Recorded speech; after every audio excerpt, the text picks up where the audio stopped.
Hello everyone, welcome back to my channel.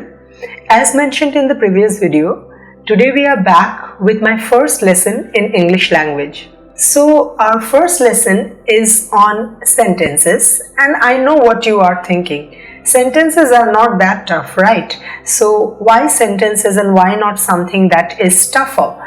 See, the simplest explanation to that is, if you want to strengthen your foundation, then there is no shortcut to it. You will have to go through each and every lesson in detail to learn English to the best of your potential, and hence we are going to start with sentences. So you see, the first thing that you are going to learn in any grammar book or even in your school is what is a sentence, because until and unless you learn that, you will not be able to frame a sentence, right? So a sentence is a group of words that has proper punctuation in it and that conveys a complete meaning. Any sentence will always be complete in meaning. When you write a sentence, the first thing that you have to be careful about is that your sentence must be meaningful. A sentence can be divided into two parts. One is the subject that tells us what we are talking about or what is our sentence about, and the second part is the predicate that tells us or gives us more information about the subject itself. Let us go through this sentence. I love chocolate. We all love chocolate, right? So, in this sentence, I is the subject and love chocolate is the predicate. Because this sentence is about the pronoun I, that's why I is the subject. Or, to make it more easier for all of you, let's take the example. Ram loves reading books. So, in this sentence, we are talking about Ram, hence Ram is the subject, and loves reading book is the predicate. The predicate part always contains the verb. Also remember one important thing about subjects and predicates of sentences, that subjects may not always sit in the beginning of the sentence. They might sometime be in the middle of the sentence or at the end of the sentence as well, and subjects may sometimes be hidden as well. For example, stand up. In this sentence, you may not find the subject, but the subject is obviously there. The subject is the hidden pronoun you. And another example, under the tree was meditating a sage. In this sentence, the subject is the sage or the saint that we are talking about, and the subject has been placed at the end of the sentence. In English language, sentences can be divided into 5 different types. In most of the grammar books, you are going to get 4 types of sentences. I go through a lot of books in grammar, and I know in most of the grammar books, only 4 types of sentences are mentioned. But yes, there are 5 different types of sentences. The first type of sentence is declarative or assertive or a statement sentence. These sentences helps us to give information or make a statement. They start with a capital letter and they end with a full stop, and mostly we use such sentences to give some information or to give some answers or to make a statement in general. Example of assertive or declarative sentence. India is my country.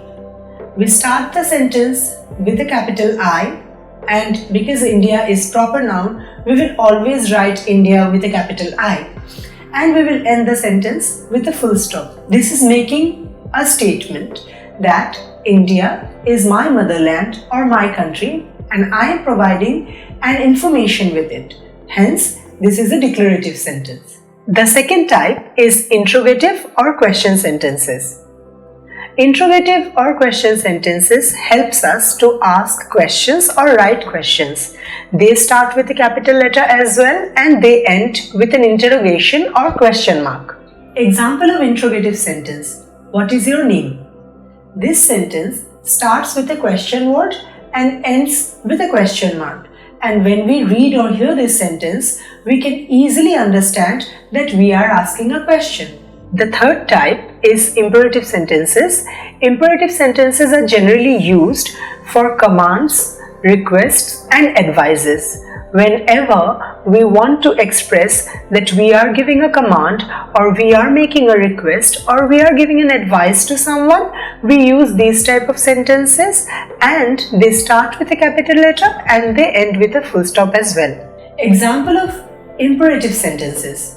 First, command or order, give me a glass of water. Second, request, please give me a glass of water. And third, advice, you must drink sufficient water. The fourth type is exclamatory sentences. Exclamatory sentences are used to express sudden and strong emotion, any kind of emotion. Exclamatory sentences starts with a capital letter and they often end with an exclamation mark, but if they have interjections in them, then the exclamation marks are placed after the interjections. What are interjections? We will know about it very soon. Example of exclamatory sentences. What a wonderful painting. In this sentence, the exclamation mark will be placed at the end of the sentence. Let me give you another example with a different pattern. Hooray, our exams are over. In this sentence, hooray is an interjection and hence the exclamation mark will be placed after hooray and not at the end of the sentence. And it's time for the fifth type, which you may not find in many books. It is called optative sentences. Optative sentences are used for prayers and wishes. Example of optative sentences: good morning, good evening, may God bless you. Because optative sentences end with an exclamation mark, many confuse them with exclamatory sentences, but they are not. They are an absolutely separate category of sentences, but nowadays many students are taught that optative sentences are nothing but exclamatory sentences. So these were the 5 different types of sentences, and I hope sentences and its kinds are clear to all of you. If you found this video helpful, please consider subscribing, and to know more about me and my classes, you can check the description box below. In my next video, we are going to learn another chapter from English language. Till then, take care.